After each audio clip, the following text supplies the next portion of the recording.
No little comments over here. Another choice up there. Let me go back with my all markup. So I'm reminding you again, these were the original words and this was the suggested change. If I go up here and I choose to show original, then I see the words the network, and I don't see that any change has been suggested in there at all. So here's the nasty story I've heard several times.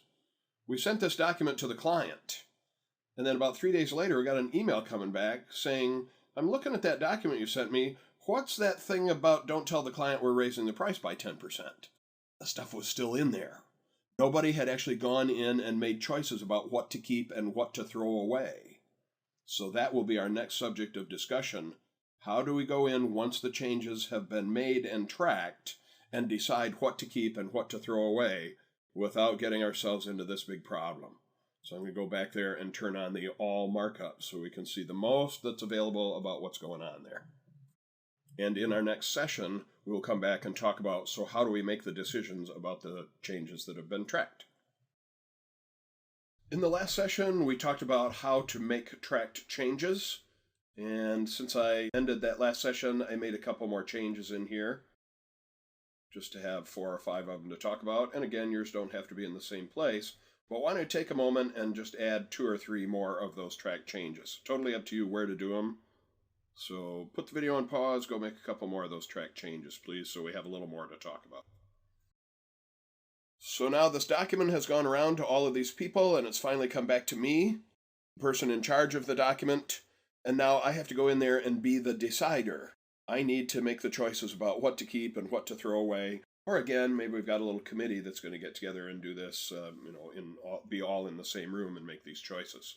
So the first thing I need to do is turn off the track changes so that as I make changes to this, they won't be tracked anymore. I want to be able to make changes and throw things away and keep things and not have it just tracking the fact that I'm still doing that. So I'm going to turn off the button for track changes. I still see the track changes. It's just that when I make changes in here about keeping a word or throwing it away, it won't be just tracked again. So I'm going up there and turning off the track changes button. And now I'm the decider. So I'm going to go through these and decide, do I like the original, do I like the change, or do I want to keep the original, and so forth. So let's see, it was originally the word company, now it says corporation. Maybe I want to get rid of corporation and keep the company part. So I'm hovering over the word company, it tells me that somebody has deleted that, tells me when, and so forth. And one of the ways I can make this choice is to right-click on it. And then I can accept the deletion or reject the deletion. Kind of nice that it tells me what I'm accepting or rejecting. Although you might see that this thing that has popped up doesn't have a title bar. I can't move it out of the way. So some people find that a little bit irritating. But I'm talking about the word company, and they're suggesting that it be deleted.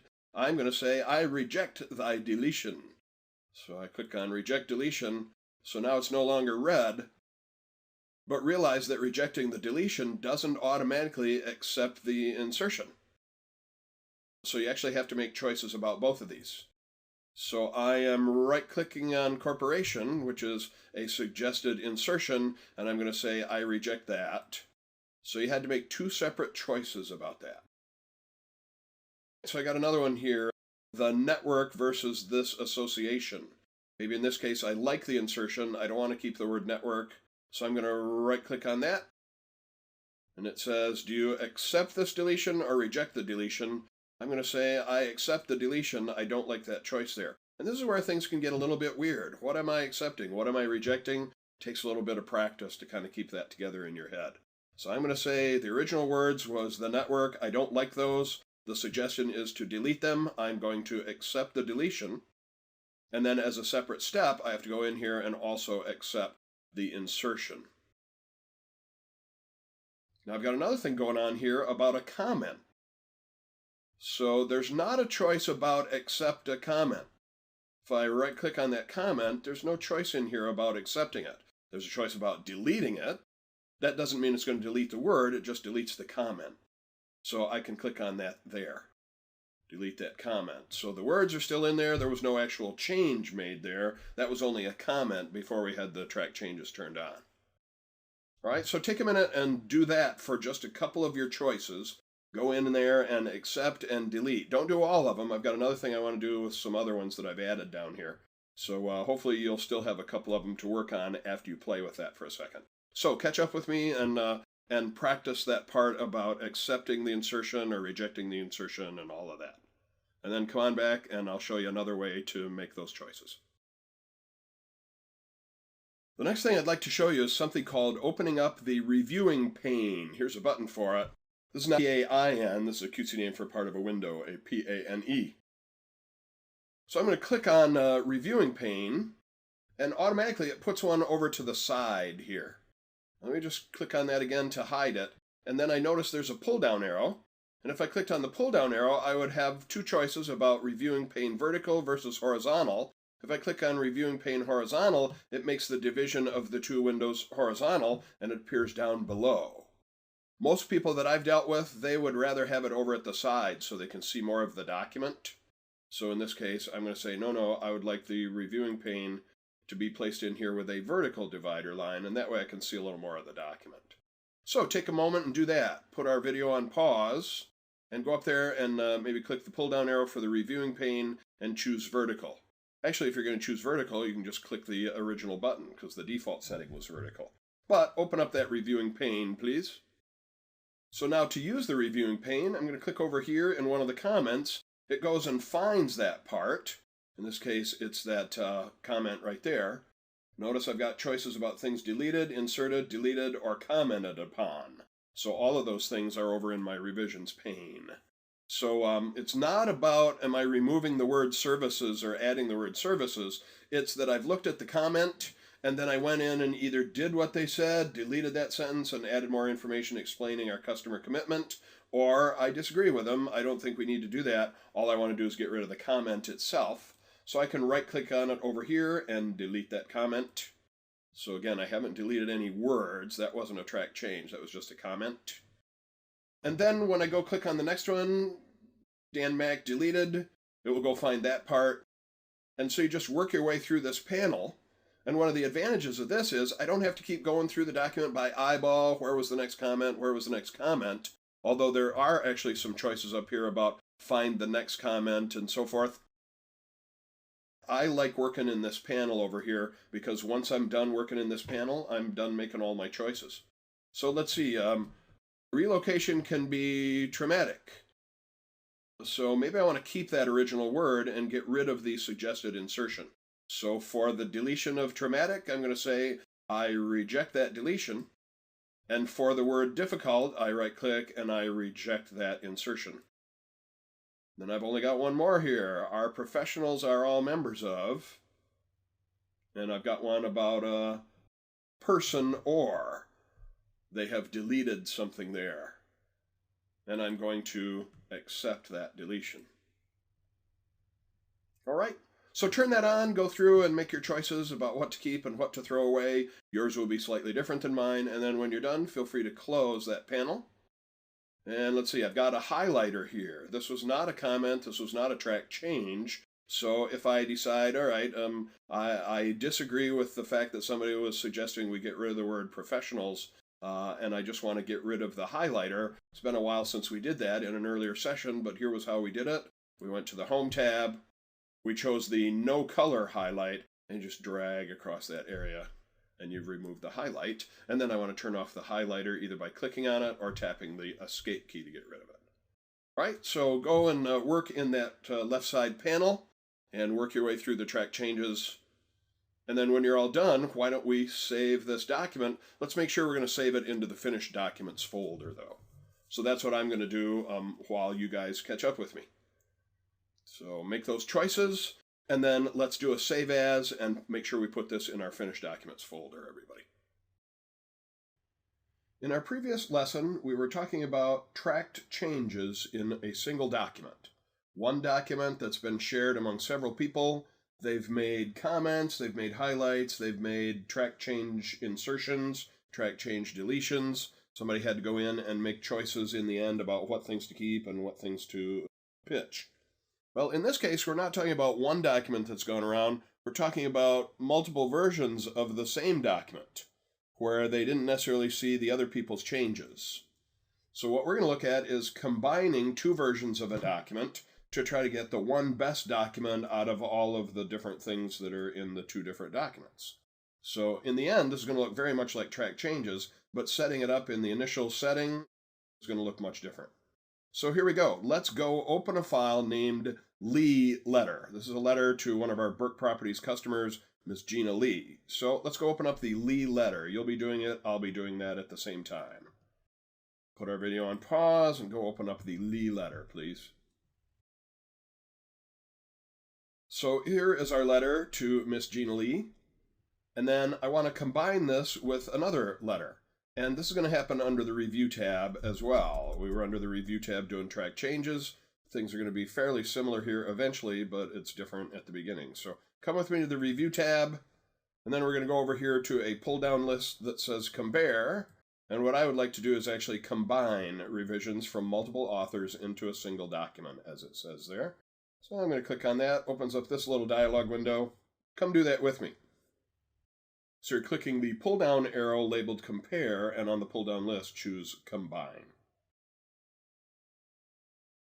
All right, now I see two of these boxes, one of them labeled Original Document, one of them called Revised Document. That worries some people the first time they see it. It turns out it won't matter because we're going to combine them into a third document. And to actually see those choices, I'm going to come over here and click on More, and I would like you to do the same. Go click on More. Put the video on pause, click on More. All right, so now you can see some things going on down here at the bottom as to what things it's going to compare. Moves, comments, formatting, tables, etc. But one of the reasons I'm bringing you here is because of stuff going on down here at the bottom. It says show the changes in, and by default, it's going to put them in a new document. So where I saw the labels that said original document and revised document, just think of those as document 1 and document 2, because we're actually going to combine them into a new document. That's the default setting, and I totally recommend that. So what we need to do now is choose the documents that we're going to be combining. So I'm clicking on the little pull-down arrow here, and I'm scrolling down through a list of documents that I've had open recently. And I'm looking for one called Lee Letter. Now, that may be on my list, it may not be. And if it's not, you can go over here and click on this little browsing folder and navigate to your Word sample files. And we'll say, all right, so one of them is going to be this Lee Letter. Even though I have it open already, I have to tell it, all right, that's one of the documents I'm going to combine. So I'm choosing Lee Letter as document A. And then let's go over and use a little folder. And we're going to compare that to a document named Beth. Beth. Double clicking on that one. All right, so I see a couple of things here. Label unmarked changes with somebody's name and somebody else's name here. That's only going to show up in the track changes panel in a minute. So we are about to create a brand new document by combining these two. So catch up with me. We want Lee Letter on the left and Beth on the right. And with those chosen, click on OK. So the left 2/3 of this window look very much like track changes. The right third of this window has little previews of the two documents that we are combining. So I can scroll up and down in the right-hand side and read one of them, scroll up and down on the other side, read the other one. Under certain circumstances, they will actually kind of scroll together, you can see. Mostly when I scroll in the second one, but not necessarily the first one. And then over here, I have things that are underlined and things that are struck through. Gee, that looks awfully familiar. And over here, I have the revisions panel. So from here on, it's just the same as track changes. Setting it up originally, took some extra steps there, but now it's basically track changes and you're the decider. So it says one of them changed the default paragraph font. I'm going to say I don't really care about that. I'm just going to right-click on that one, and I'm going to reject that change. Just looking at these, I can't really tell what the original paragraph font was anyway. So now it says, all right, this guy inserted the word Gina.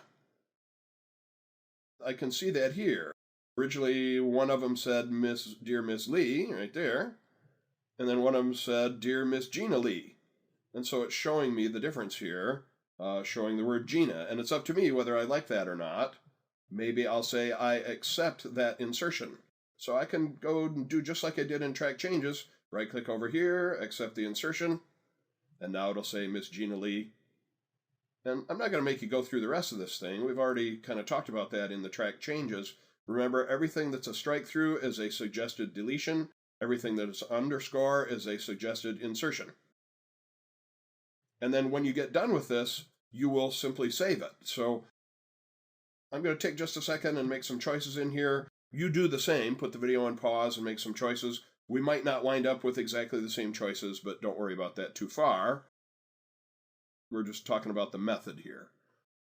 Put the video on pause and make some choices about what you're going to keep and what you're going to throw away. So there were a couple places on that left side where it said so-and-so inserted, and then it looked like just blank stuff. That was maybe 4 blank lines. So that was what you were accepting and rejecting in there.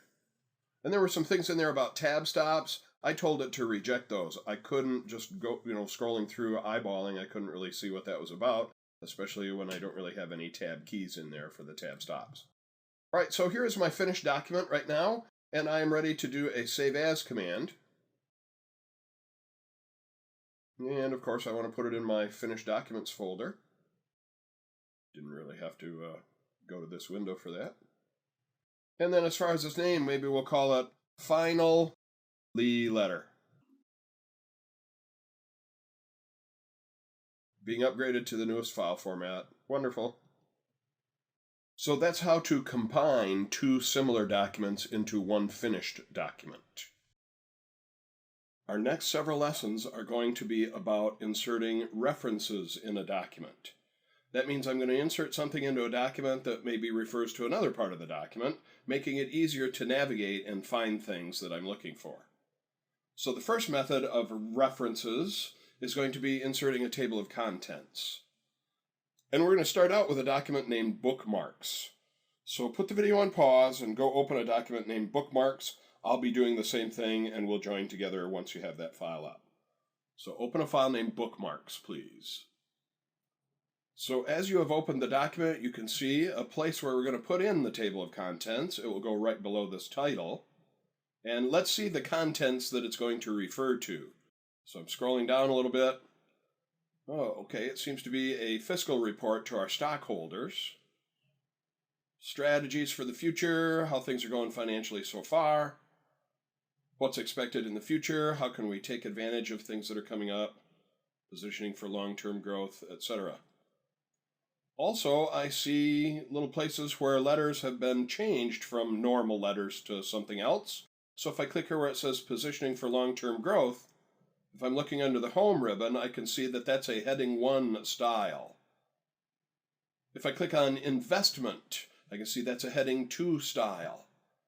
And from our previous lessons, you might remember that a heading is a combination of fonts and formatting and special effects.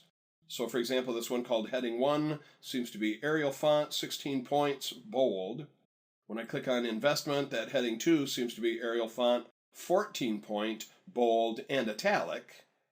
And when I click on an Investment in Client Service, that's to be a Heading 3, which is Arial 12-point font and bold. And then when I click in just a normal document, and the normal text in a document, I can see if I go to my quick styles up here, I can see that that text is called normal. And so when I click in the middle of that, I can see that it's Times New Roman 12-point font. Okay, so we've seen Heading 1, Heading 2, Heading 3, and normal text. I'm going to use my Control Home to go back up to the top of that document. Control and Home. So I would like to put the table of contents right under this title. First thing I think we should do is maybe look at stuff going on in the background. I've got a bunch of white space here. What happened there? Is that like 80 enter keys? Or is it an inserted page break? Or did they start a new section? Or just what?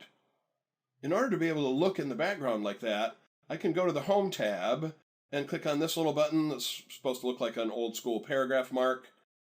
I told you earlier in a lesson that it's called a Pilcrow, and I'm going to click on the Pilcrow, and now I can see what's going on in the background here. So this labeled table of contents is actually normal text that's just been hand formatted to be 20-point size and bold and italic. It doesn't say that that's a heading 1 or anything like that. So I'm going to click to put my cursor right at the end of that line, and I'm going to hit the Enter key to start a new line, which kicks down my section break. Yes, you can read that on your screen right there. Section break, next page break. So from earlier discussions, we saw there was something called a page break that wouldn't start a new section, or there was also a way to insert a page that was also a section break. And that's what's gone on here. So when I clicked at the end of that line and hit the Enter key, it assumes I want my next line to be just like that first one. Bold and italic and 20-point font and centered. That is not what I want. I would like that section to have the same style as the regular text down below. So let's see. First of all, I need to left align it by hand.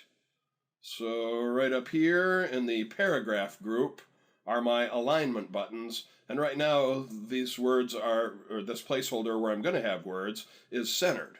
So I'm going to make that left aligned by clicking here, and I'd like you to do the same. So make that left aligned. Put the video on pause, catch up with me. So I had clicked at the end of the title up there, I hit the Enter key, it made another centered one. I said no, make it left aligned. So do that much. All right, and then I said the next thing I wanted to do was make the text below that look just like this text here. Oh, if there were only a way that I could quickly make that text up there look just like this text here. Yeah, there is a way to do it. It's been a while since we talked about it. It was called the Format Painter brush, and it's found right over here. That's my Format Painter brush right there. So if you were here when we discussed how to use this earlier, or even if you weren't, here's how you use it. So you click in an area that's got the formatting that you like, and then you click on the Format Painter brush, and then you move to the place you'd like to apply that formatting to. I can either Control Home or just scroll up. And so now I've got the Format Painter brush in my hand. I'm going to use it to click on this Pilcrow, and it is now Times New Roman 12-point font. So take a moment and do that. Again, we scrolled down, we clicked in this area that has the formatting that I want to use for my table of contents, sucked up that formatting into the Format Painter brush, and applied it to the new line that we had created right below the label that says Table of Contents. All right, put the video on pause and do that. All right, everybody, welcome back. I'm going to hide my Pilcrows now. And it's time to see how to put in our first version of a table of contents. So I'm going to go up here to the References tab, which produces the References ribbon that has several things we're going to use in the next several lessons. But right now, I want to concentrate on this guy, this very first button that says Table of Contents. So you might want to hover over that and kind of read what it says. You're not going to be able to read it on my screen. But one of the things that it says is text using a heading style will be included automatically. All right, so that's what we're going to do. We're going to take advantage of those heading 1, heading 2, heading 3s. I'm going to click on the button labeled Table of Contents, and I'll see a couple of pre-created ones available right out of the box. Automatic Table 1, Automatic Table 2. They actually are almost exactly the same as each other, with the exception of what the label is going to see at the top. Do I want it to say Contents? Do I want it to say Table of Contents? Now, I've actually got a thing up there already that says Table of Contents, so the second thing might get in the way, but hang in there. So I'm going to go with level 1 here with Automatic Table of Contents number 1, and when I click on that, there it comes, my Automatic Table of Contents. So why don't you do that? Got your cursor, your insertion point, flashing over at the left-hand side. So go to your References tab to produce the References ribbon. Go over here, click on Table of Contents, and apply Automatic Table 1. Please give it a shot. Put the video on pause. So that's how to insert the Table of Contents in the first place, to take advantage of the heading 1, heading 2, heading 3s, and to make a little update to it. In our next lesson, we're going to talk about how could I change the look of the table of contents itself. So I'm ending this session. We'll go start the next one in just a moment, as long as you're going to hang around here. In our previous lesson, we saw how to insert a table of contents that takes advantage of heading 1, heading 2, and heading 3 styles and automatically builds the table of contents from that. But now maybe what I'd like to do is customize this table of contents to change its look a little bit. Right now, the way I can tell the difference between the heading 1, heading 2, heading 3s is how much it's indented. Maybe I would like to make the heading 1s look a little bit different in the table of contents. Make the heading 2s look a little bit different here in the table of contents itself.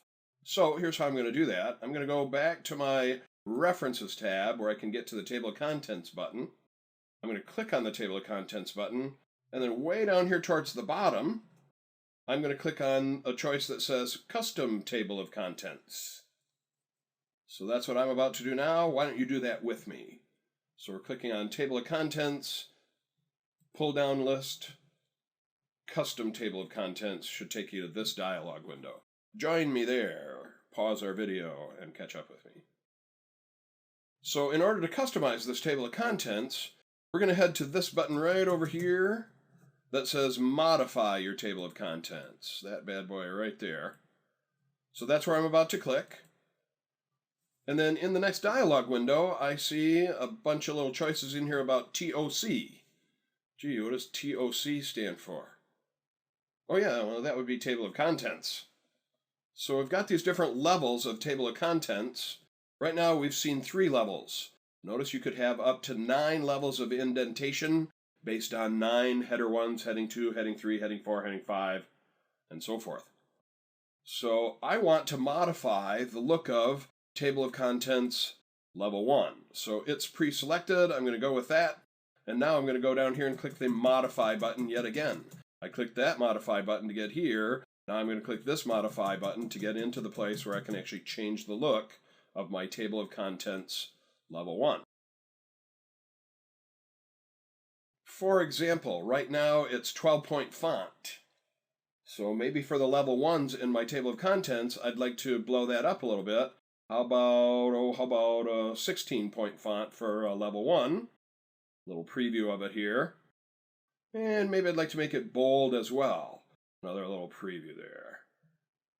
Okay, so I'm going to leave the rest of it alone, leave the same font. So I increased the font size to 16. I added bold.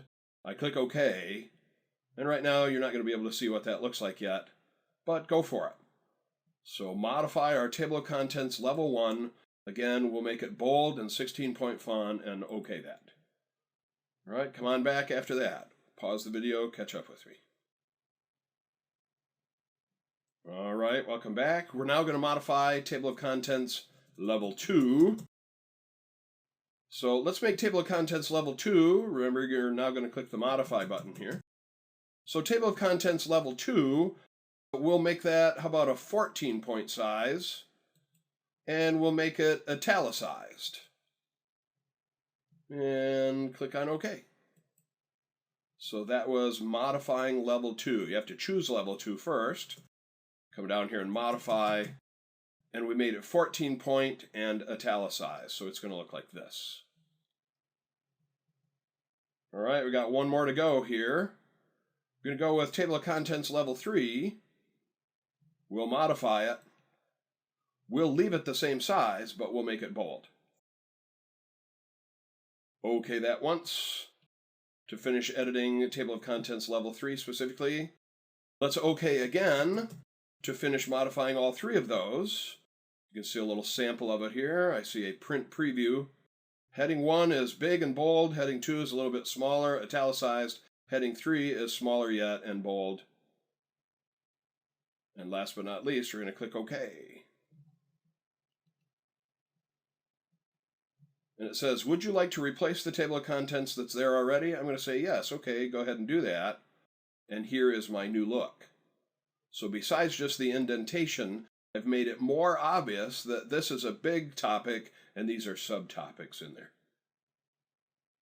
So take a moment and catch up with me there. We modified the level 1, level 2, level 3. You click OK. It'll ask you if you want to replace the one that's there, and you'll say yes.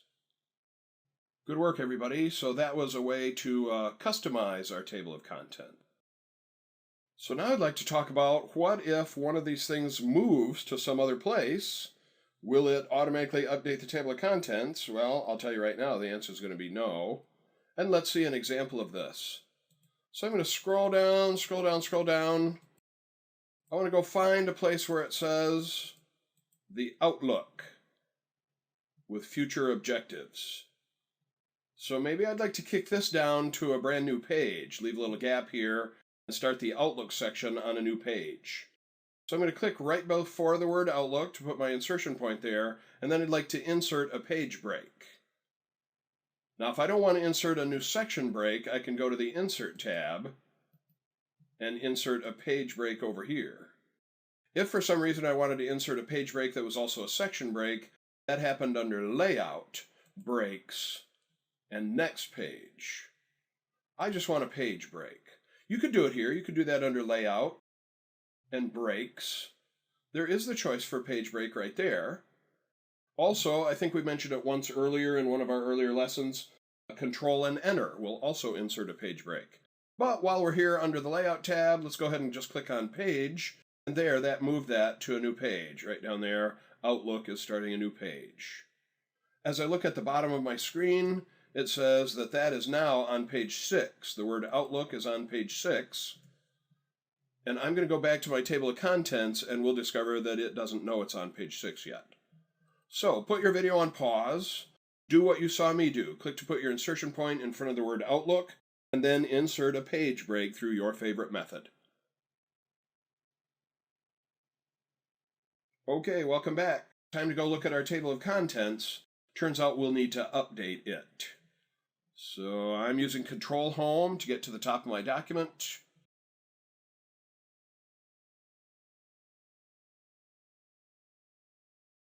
And I'm looking for the word Outlook, and it still thinks that's on page 5. So I would like to update my table. Last time I did that, I right-clicked in it, and on the pop-up menu it said Update Table. Here's another way to do it. If you click in the table of contents, then up here at the top, you will see another version of that button that says Update Table. So I'm going to go click on that, update the table. And really, in this case, the only thing we would need to do is update the page numbers. We didn't actually insert any new heading 1, heading 2, heading 3s, but just off the top of my head, I can't think of any drawbacks to just always saying, you know what, update the entire table. That'll get changes in page numbers, and if there's any new heading 1, heading 2, heading 3s, it will put that in the table of contents as well. So we're going right here, update the entire table, and then OK that. And now as I scroll down, I discover that it now knows that Outlook is on page 6, and anything that might be in the table of contents after that would have been updated as well. So your turn. You've already done the thing about kicking Outlook down to a new page. Now come up and refresh your table of contents. I should say update is the official term. Update your table of contents, please. So what have we seen here in the last few minutes? Well, we've seen how to insert a table of contents. We've seen how to update the table of contents. We've seen how to customize the table of contents. So we're going to look at a couple other kinds of references in our next couple of lessons. So this is a temporary end to the lesson about table of contents.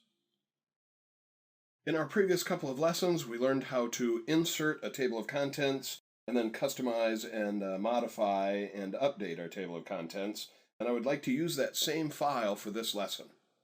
Now, I know that not everybody goes through these lessons in the same order, but if you have tried to jump in here just because you wanted to learn just about footnotes, then I'm afraid you're going to need to back up a couple of lessons, open up the file name Bookmarks, check out those last couple of lessons where we insert a table of contents, and then customize and modify the table of contents, and then you'll have this file ready for this lesson. So if you need to do that, now would be the time. Otherwise, I'm going to assume that you have this file already, and I'm going to continue right now.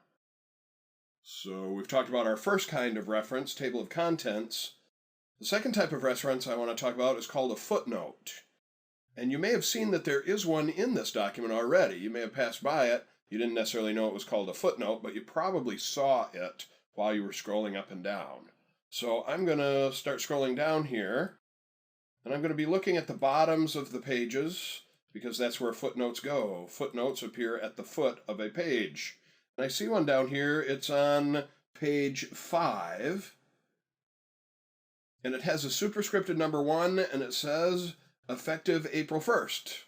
And that makes me wonder, okay, then what is effective April 1st? What does this footnote refer to? Well, here's a cool thing that you can do to figure it out. I'm going to point at the superscripted number 1. I'm going to put my mouse right on it, and when I double click, it takes me right to that place in the document. As I zoom in on what it did, so here is another superscripted number 1 right here, and that's what a footnote marker looks like. So by default, it'll have a little number, and then the footnote itself will be placed at the foot of the page. And so here what they're referring to, and let me just tap my escape key to zoom out, says, all right, also, we moved our corporate headquarters operation from New York to Kansas City. So that's what is effective April 1st. So if I point at this superscripted number 1, it actually tells me that that's what the footnote would say. It's probably too small on my screen for you to see that, but if you go do that on your screen, you can hover over that superscripted number 1. It'll actually show you the footnote, and if you double-click on that superscripted number 1, it takes you to the footnote, and if you double-click on the superscripted number 1 there, it takes you back to the text that the footnote refers to. So let's go see how to insert our own footnote. So let's go up to page 2, the first page after the table of contents, please. Concentrate on the paragraph right above the title that says strategy. And I'm looking at the first sentence. To put the year in broader perspective, this year marked the company's 5th consecutive year of profitability after a difficult period in the beginning due to extremely challenging marketing conditions. Well, as it turns out, one of our competitors actually went bankrupt during these extremely challenging marketing conditions, and I would like to put in a footnote that says that. Now, we're not going to name our competitor that went bankrupt, but we do want to impress our readers with the fact that we survived when some of our competitors are going bankrupt. So I would like to place the footnote marker right after the word challenging market conditions. I'm going to click right after the period to put my insertion point there. And then to put in my footnote, I'm going to go up to the References tab. Last time we were in the References ribbon, we were talking about table of contents. This time I want to insert a footnote. There's a lovely button that's going to do that for me. So I'm clicking right on that, Insert Footnote. And it put in a superscripted 1. And then at the bottom of the page, at the foot of the page, it put in another superscripted number 1. Wait a minute, don't I already have a footnote number 1? Well, yes, I do, but it's on a different page. So footnotes go to the bottom of the page that they're on, and they start over numbering again on each page. So this is where I'm going to put my note down here at the bottom. This is where I'm going to type in my note about, in fact, one of our competitors went bankrupt. We won't name that competitor. We'll just give our readers that information. So, in fact, one of our competitors. So I'll put the video on pause, and you're going to go insert that footnote. And then down here at the bottom, you will be typing in what I'm about to type in, only I'm not going to make you watch me type it. In fact, one of our competitors went bankrupt. So pause the video, catch up with me, you type while I'm typing. So there's the first footnote that we have entered by hand. I'd like to put one other one in here on this page. So we're bragging about all the wonderful things that we've done to increase our stockholder equity. And the last part of that says, increased our market capitalization, blah, blah, blah, to so many million at the same time last year, from so many million at the same time last year. I'd like to make a footnote that we did that without having to borrow any increased capital. So I'm going to click to put my insertion point right after the period there. I'm going to insert another footnote. And you may have expected it to be footnote number 2. But in fact, you notice it is footnote number 1. And that's because it counts them in the order that they appear on the page, not in the order that you type them in, according to chronological time here. So it made a new number 1 because this footnote is higher on the page than the footnote we put in there first. And the text for the footnote was going to be, without borrowing any further money. So that's what I'm writing down at the bottom. without borrowing any further money. And why don't you do the same? So you insert a new footnote a little higher on the page so that it becomes the new number 1, and then write in the note for the footnote without borrowing any further money. Catch up with me, put the video on pause, and do that stuff. Now, as I look up in the footnotes section of the ribbon, the footnotes group it's called, I see another button that says insert an endnote. So the difference between a footnote and an endnote is the footnote appears at the foot of the page that it's on, the endnote appears at the end of the entire document. So I'd like to show you what that looks like. It will actually have its own numbering system. So we're going to insert an endnote in our document. Let's scroll up just a little bit. And I'd like to make a note right here where it says strengthening our balance sheet. So I'd like to have a little footnote that says our balance sheet is available on our website. So I'm going to click to put my flashing insertion point right after the comma there, strengthened our balance sheet, comma, and then I'm going to have an endnote marker right there. So I'm going to go up here and click on not insert footnote, but insert endnote. So it put in my, my superscripted number 1, and then suddenly I am at the end of the document.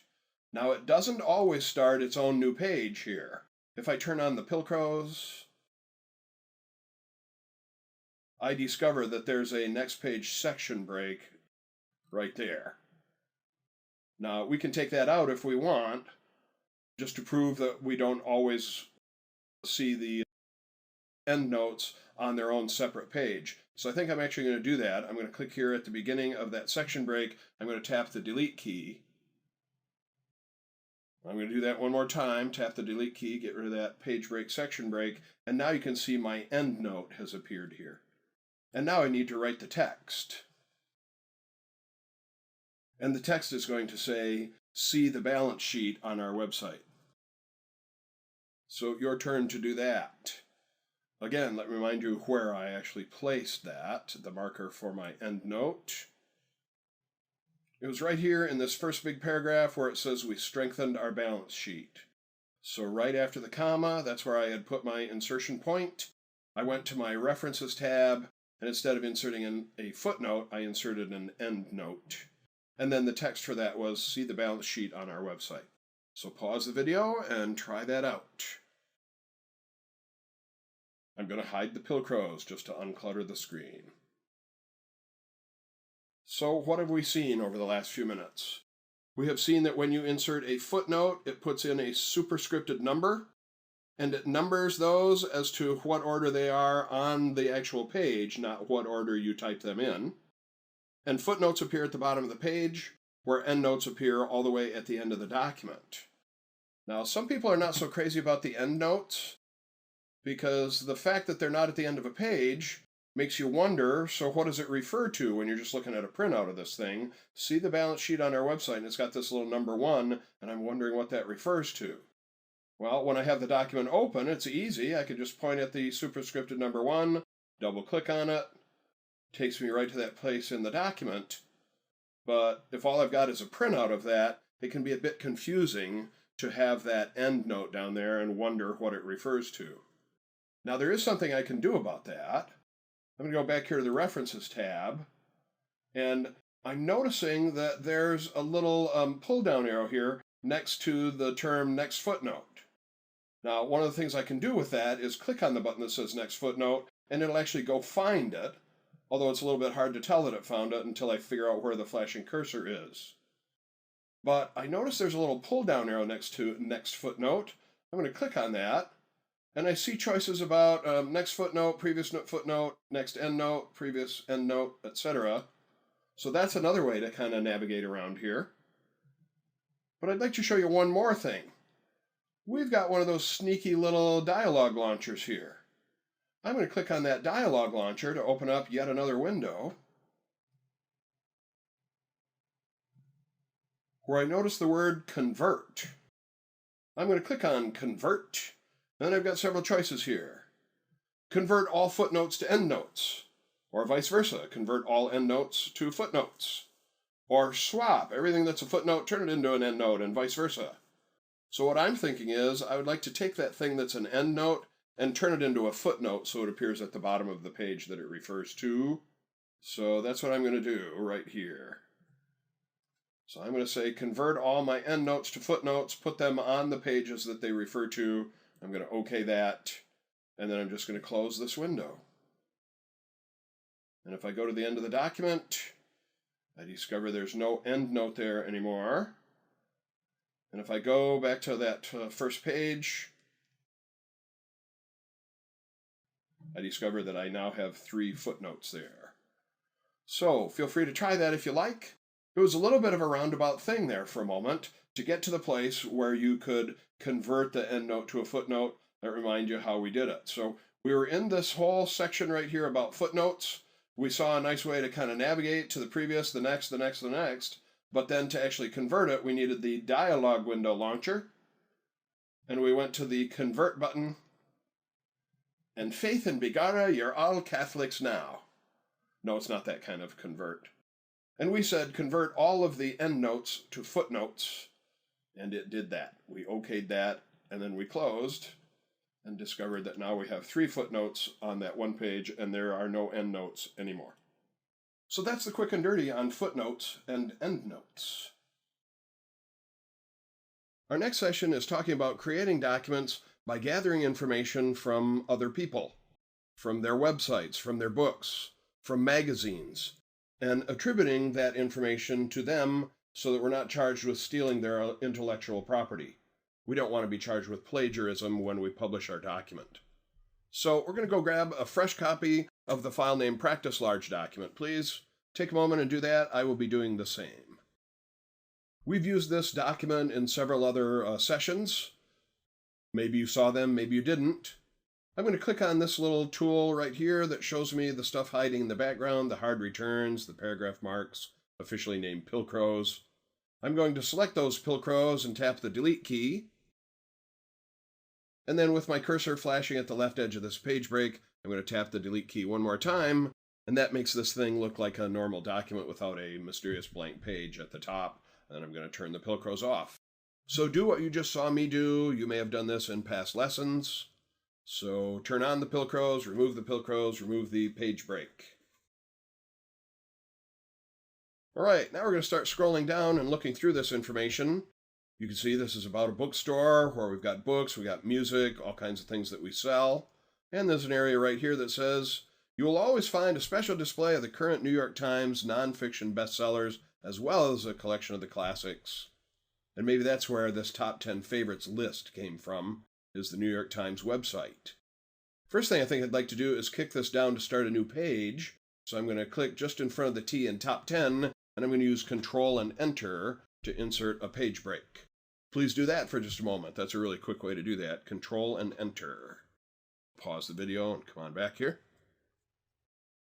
All right, time to put in my first citation. So be careful not to select text when you do this, because when you insert your citation, it's going to put text in the document, and if you already have something selected, you will lose the text that you had selected, and it'll be replaced by the citation. You wouldn't want that to happen. So I've placed my insertion point right after the part about and the sections in which they can be found, and then I'm going to attribute this to the New York Times website. All right, it's time to put in our first citation here. So I'm going to the References tab. I'm going to click on Insert Citation. I'm going to add a new source. And then up here at the top, we have quite a list of different sources for our citations. And so I'm going to tell it that I found this on a website. So I'm scrolling down and I'm going to say this is a document from a website. And then I'm going to fill in information about the author and the name of the website and the URL of the website, the name of the web page that I found it on, and so forth. So if you've been watching my lessons here, you know I'm a big jazz fan. So I'm going to say the author of this article was Mr. John Coltrane. And the name of the web page was Top 10 Book Favorites. And I'll fill in a little bit more and I'll magnify it on screen here so that you don't have to watch me type. So let me zoom in and magnify that, and you can copy that.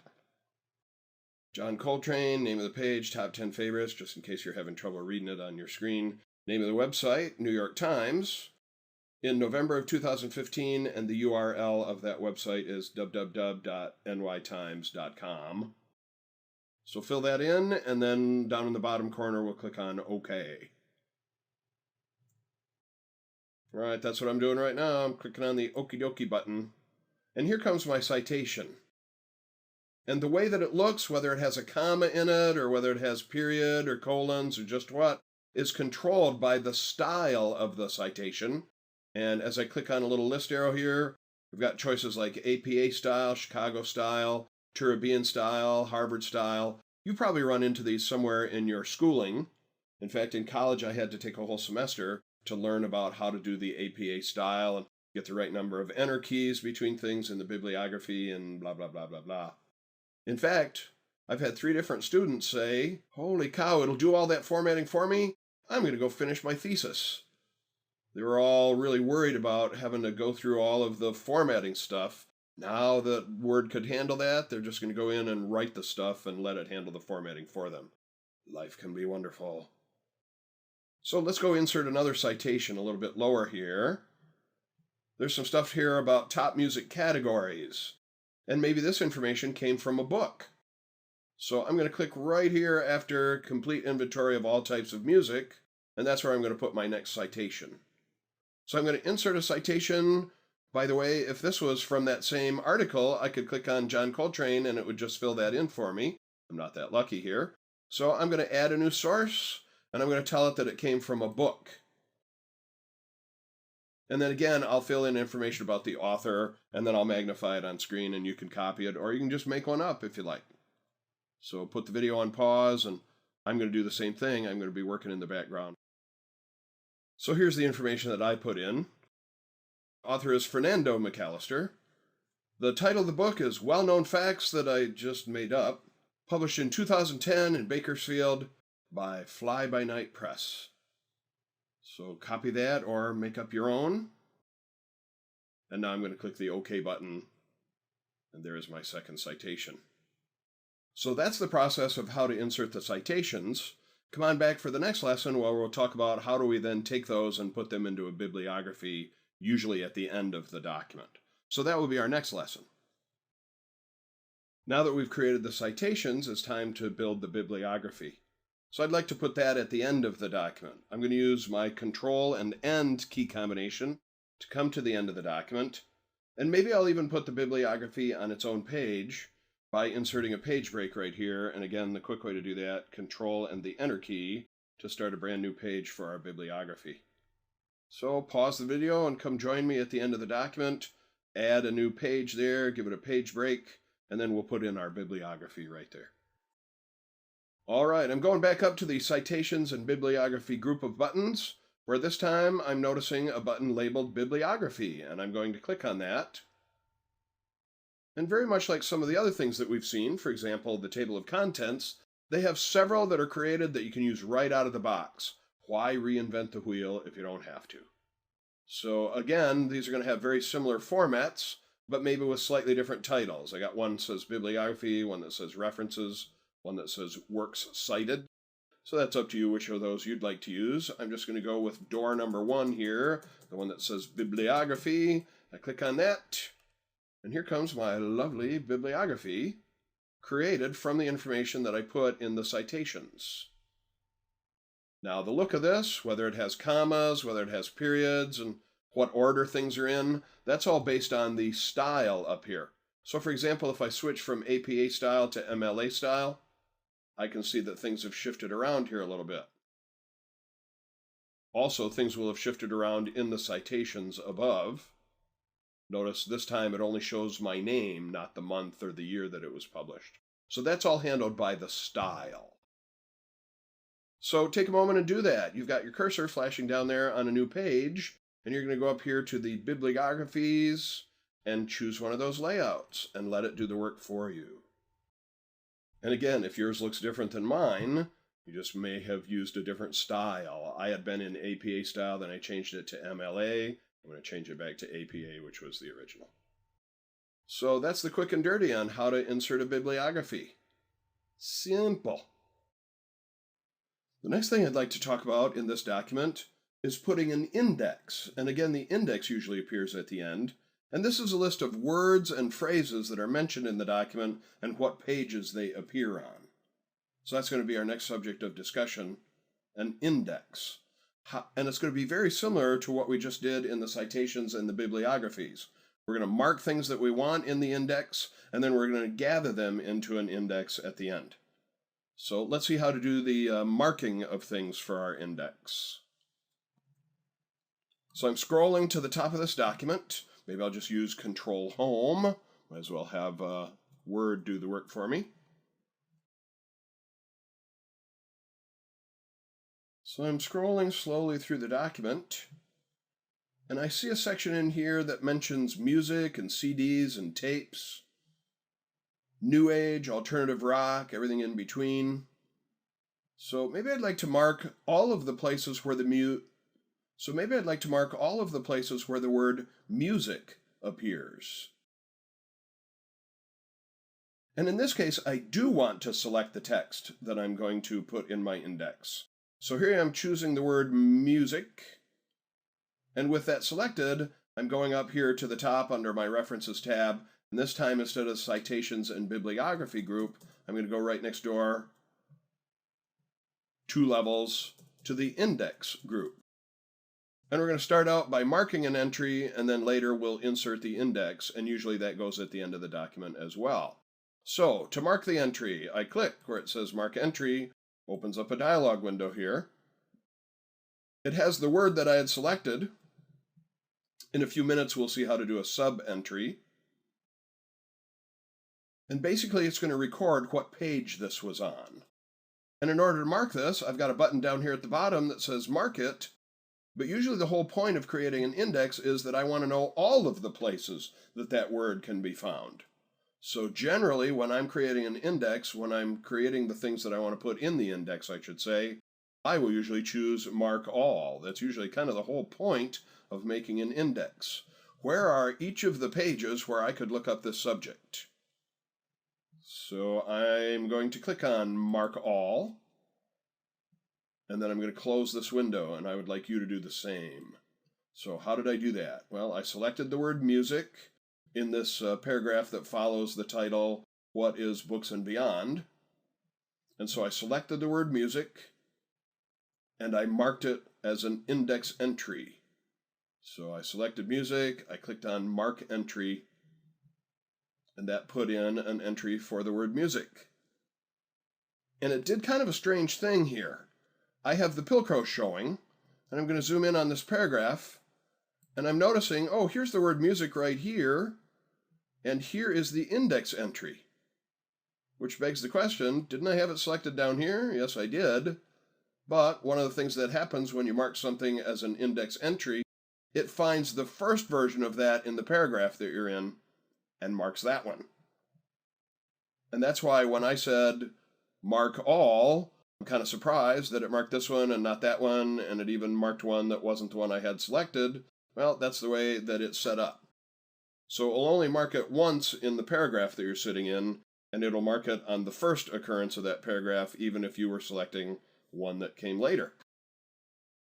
Now, you can hide that by hiding the Pilcrows, and I'm going to do that for the moment. Sometimes this kind of clutters things up, gets in the way. So I'm going back to my Home tab, and I'm turning off those hidden symbols. Actually, I guess I should have left them on, because I'd like to show you that it did find other occurrences of the word music. So I'm going to go turn those back on, and now as I'm scrolling down here, top 10 selling books, easy listening, and then down here I see the word music, and another index entry. That's what the XE stands for, index entry. But you might notice that here's the word music right here, and it doesn't seem to have marked that one. Well, an odd fact is that music with a capital